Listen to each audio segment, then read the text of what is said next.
game. Game. Anong tanong? Paano nakaka-apekto yung mga jeje? Game. Sasagutin ko pa ba yun? Or yung diretso na dun sa masama? Sabi mo, masama ang apekto ng ganun-ganun kasi Oh. ganun. Yan, sabi mo yan. Ah, sige. Sulod naman ako din eh. Ay, diyan, nakita ka. Yan! Huwag ka mag-pause. Game. Ano? Masama ang... Cut mo na lang ha. Oo, sige. Ano yung sagot mo? Hindi ko siya makatama ha. Tingin mo.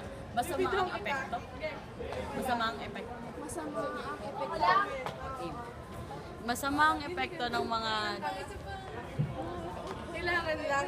Yan, no, siya. Okay, ikaw muna. Okay. Masama ang epekto ng mga bla. Pwede kang sulat ko na. Hate you. Nasa pakinggan. Ano ginawa mo? Oo lang. Dito sa amin. Okay, yan na talaga. Totoo na to. Nalayo ng konti para hindi sumo. Masyado.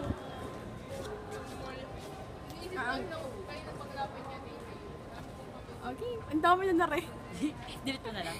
Masama ang epekto ng Jejemon, gay linguistics, saka yung mga text na putol-putol. Kasi nawawala yung originality or originalidad ng ating wika.